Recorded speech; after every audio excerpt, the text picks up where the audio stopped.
Olá, bem-vindo ao nosso podcast Psiquiatria.care. A gente tem aqui conversado, eu sou Cláudio Jerônimo, a gente tem aqui conversado sobre dependência química e família com a Romina Miranda, que está aqui hoje de novo comigo. Muito obrigado, Romina, por estar desenvolvendo esse assunto aqui. Bem-vinda. Obrigada, estou feliz de estar aqui, muito. Romina, vamos conversar hoje um pouco sobre recaídas, porque eu percebo que isso é um assunto frequente entre as famílias ou entre os dependentes químicos, né? Como que a família lida com isso? O que ela pensa? Bom, vamos imaginar que esse é um grande fator de prevalência para a família sair do tratamento. Né? Então, quando a gente tem um grupo ou um trabalho de psicoeducação ou uma terapia familiar, quando o dependente, o usuário recai, a família tem a crença de que todo o processo não serviu de nada, que ela vai ter que recomeçar do zero, que nada vem funcionando. E eu gosto de usar uma metáfora que eu costumo levar para os cursos, etc., para as palestras, que eu imagino assim, um tabuleiro daqueles jogos de dados, né? Então você pule 2 casas e ganhe tal coisa. Jogue mais um dado que agora volte 3 casas. A recaída seria esse dado que voltou 3 casas. Só que você não sabe se o próximo dado vai falar para você pule tantos e chegue na reta final. Então a recaída não significa que perdeu-se todo um processo, mas que até ali ainda precisa de um pouco mais de caminhada para que ele tenha um entendimento de outros fatores que ele ainda não conseguiu entender para o manejo da abstinência dele, da manutenção da recuperação. Então, eu acho importante que a família tenha esse entendimento para que ela não se perca no momento da recaída, no sentido de colocar situações para o usuário que vão reforçar esse comportamento de forma negativa e nem perder aí o trabalho que vem sendo feito. Essa questão da recaída como voltar à estaca zero, né? Assim, né? Tudo que a gente fez não adiantou de nada, né? E às vezes a gente precisa colocar foco no que... Às vezes o paciente ficou ali 6 meses abstinente, teve uma recaída e a gente diz assim, não adiantou de nada, quer dizer, o quanto deveria dizer assim, nossa, isso adiantou por 6 meses, Exato. né? Mas você sabe que existem assim, eu acho que 2 pesos e 2 medidas, né? Se você tem um diabético, por exemplo, que deixou de tomar insulina, deixou de ir no médico ou se distanciou um pouco do tratamento e piora, né? Todo mundo diz para ele assim, nossa, enquanto você estava se tratando, veja, estava indo tudo bem, volte lá para o seu tratamento, né? E para a dependência química é exatamente o contrário, né? Veja, o seu tratamento não adiantou de nada, olha você aí de novo, né? Então acho que isso é muito pesado e acho que tem a ver um pouco com preconceito também, né? Da dependência química. De achar que perder na verdade é que, na verdade, o impacto na família é muito grande, né? Então, se a gente se colocar um pouco do lado aí da família, dos sentimentos que foram cultivados em relação à expectativa de que agora vai... O problema é esse, né? A família precisa entender que se trata de uma doença crônica, né? Então, que a recaída faz parte, ela pode acontecer. Então, eu preciso estar preparado para isso e para quando acontecer, não deixar que todo o sistema familiar, que também vem cultivando a saúde emocional, que se perca nesse processo. E quando a gente fala que a recaída pode acontecer, que ela faz parte do processo, vem aquela ideia de que a gente autoriza a recaída, né? Então, assim, se você está dizendo que ela pode acontecer, nós estamos autorizando. Então, a família tem muito medo de falar de recaída, né? Muito. É um tabu, na verdade. É um tabu. Né? Um tabu, cria uma série de mitos, de fantasias, e quando efetivamente acontece uma recaída, é quando a gente vê a desorganização familiar retomando totalmente, né? Eu acho que os membros aí, vamos falar da parentalidade, então os pais acabam tendo aí problemas em relação a a próprio fluxo de comunicação entre eles, porque um pensa de um jeito, outro do outro, se os dois não tiverem estruturado numa parentalidade, vão ter visões diferentes nesse momento. Eu acho que é um grande desafio para a família passar pela recaída e entender que, opa, vamos começar de novo? Como que, né, o que a gente já falou, né, como é que a gente olha daqui para frente? Claro que é preciso fazer uma análise para entender quais foram os gatilhos que levaram àquela recaída e que muitas vezes também são gatilhos que a própria família emitiu. Isso, exatamente. Assim, olhar para dizer assim, olha, o que deu errado para que não aconteça de novo, sem desconsiderar o que deu certo. Exato. A gente precisa, justamente, acho que a família tem muita dificuldade, eu acho que até que em virtude dos sentimentos negativos que a gente já citou, ela fica muito impregnada por essa negatividade. Então, para ela conseguir olhar o positivo é mais difícil, né? Então, dizer, como você falou, ao invés de olhar os 6 meses que deu certo, eu olho a recaída e não deu nada certo. Não deu nada certo. Que eu acho que é aquela questão meio do copo meio cheio, meio vazio, por onde você olha, né? Mas se a família estiver em tratamento, estiver acompanhando e entendendo o processo da doença do usuário e do sistema familiar, ela pode ter muito mais condições de lidar com isso de uma forma mais serena, mais tranquila, sabendo o que ela tem que ver que não deu, ajustar. É como um caminho que a gente está percorrendo que de repente, opa, aqui não dá certo, vamos tentar por aqui. E continuar, né? Uma busca contínua. Não significa que você voltou toda a estrada, de forma nenhuma.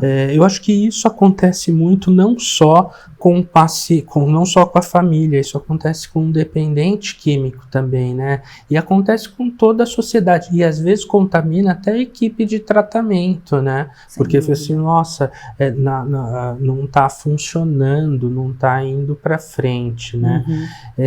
E agora o que a gente tem que pensar é que recaída também não é tudo igual, né? Sem dúvida, acho que inclusive parece que de uma forma, digamos, menos explícita, mas a gente pode olhar que cada uma parece ter um papel naquele momento da fase da vida, né? Eu já ouvi usuários dizendo, olha, se não houvesse essa última recaída, eu não teria entendido tal fator, que aí por isso realmente hoje estou em abstinência há tantos anos, né? Então parece que falta alguma coisa a ser entendida, falta alguma coisa a ser vivenciada, e ela tem papéis diferentes no processo. No processo, exatamente. E às vezes a família também começa a pensar que, poxa, se eu compreendi, né, se eu já entendi aquilo, eu já consigo evitar. Infelizmente, às vezes a prática não é bem, é diferente, né? Nem tudo não basta compreender. Exato, é porque eu vou evitar que aconteça. Eu vou evitar que aconteça. Eu acho que o que a família pode fazer é evitar manter comportamentos disfuncionais que, com o impacto da recaída, ela retorna para alguns sentimentos negativos que fazem com que ela se realmente desestruture e vá para a situação com maior carga emocional negativa, e isso pode acabar afetando até para decisões, né? Então, ele recaiu, ele ficou tanto tempo internado, saiu e recaiu, eu vou colocar ele na clínica de novo. Será que é isso? Será que ele precisa ser internado de novo? Ou será que ele precisa fazer um tratamento ambulatorial? Ou ele precisa voltar para terapia? Ou passar no médico? Não sabemos exatamente, porque estamos falando de casos... em potencial, mas do ponto de vista teórico, a família compreender que o tratamento é um processo, né, e que você tem fases de tratamento, ora você precisa de uma coisa, ora precisa de outra, né? Então, assim, o remédio para tratar a dependência química não é sempre o mesmo remédio, né? Na fase inicial é um remédio, na fase intermediária é outro remédio, na fase final do tratamento é outro remédio. Infelizmente, essas informações estão tão distantes da família, né? Porque quando você, por exemplo, essa sua fala de fases diferentes, remédios diferentes, infelizmente as famílias às vezes acham que o remédio é único, e que muitas vezes, por dar o remédio errado, a coisa não vai. Não vai, né? Então, como seria importante se as famílias se dispusessem a esse processo de conhecer a doença, de conhecer o sistema, para poder lidar melhor com a situação, né? Sim, eu acho que a fase, se a gente pode ver assim, a nossa fase de vida, né, assim, os seus interesses são quando você é mais jovem, são quando você é mais de meia idade, são outros quando você é velho. Eu acho que quando você trata de processo, é mais ou menos isso também, coisa, né? A necessidade é uma, o entendimento é numa fase, a necessidade é outra, o entendimento é outra em outra fase, né? E se você fica tentando resolver, tem um ditado que diz assim, né, que para quem tem um martelo, todas as ferramentas lhe parecem pregos, né? Eu gosto muito desse ditado, né? Que se você vai tentar resolver um problema complexo, transformando aquilo que com a ferramenta que você tem, né? Exato. E ainda nessa analogia de ferramenta, eu costumo dizer assim, que a gente tem mais ferramentas do que você imagina, né? É que simplesmente essas ferramentas estão guardadas, né? Você não usa frequentemente e você precisa ir lá na sua caixinha de ferramenta e dizer onde estava mesmo a chave de fenda, né? Por isso eu sei que eu tenho eu já precisei usar ela no passado e eu sei que ela está aqui, né? E às vezes você achar essa ferramenta às vezes não é tão fácil, né? Em virtude até do que você falou, das fases, né? Então, se a gente pensar em fases da vida, períodos da vida que as pessoas desempenham papéis diferentes, né? Então, às vezes, até na questão que a gente já falou aqui, na questão da conjugalidade, que a gente ouve muito, na pesquisa no Lenad tinha uma pergunta importante sobre para as esposas. Quando você descobriu que o seu marido fazia uso? Era quase que 90% já sabiam antes do casamento. Porque achavam que com a questão do casamento elas poderiam ofertar uma possibilidade de recuperação. Quando, na verdade, com o casamento, aquele usuário que já tinha dificuldades em desempenhar o papel de filho, vai acumular o papel de marido e talvez até de pai. Então, quer dizer, é preciso entender que são momentos de acúmulo de papéis e funções. Caso a caso também, né? Porque, eventualmente, para uma pessoa pode ser um fator protetor, realmente. E para outra não, né? Então, não dá para você generalizar. Né? Mas eu acho que essa questão da família entender que são momentos de vida diferentes, eu acho que esse é um grande desafio, principalmente para as mães de usuários que tendem, né, a gente vê isso no dia a dia, a dificuldade, né, essa simbiose que acaba assim tendo entre a maternalidade do usuário, a infantilização do usuário, o aumento da fase adolescente do usuário, né? Então a mãe acaba, que a gente chama aí de família canguru, que acaba sempre levando o filho na bolsa por muito tempo a mais, e que realmente, infelizmente, às vezes acaba dificultando o processo de amadurecimento e a própria recuperação do uso, né? Ou seja, precisa, a gente chega assim naquele mesmo ponto, assim, né? Precisa procurar ajuda. Sempre, a gente chega nesse ponto. A gente chega nesse ponto, né, Romina? Então, muito obrigado mais uma vez por você estar aqui.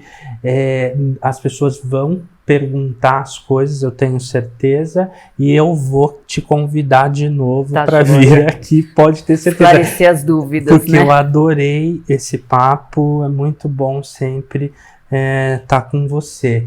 Mande as suas perguntas e até o próximo. Obrigada.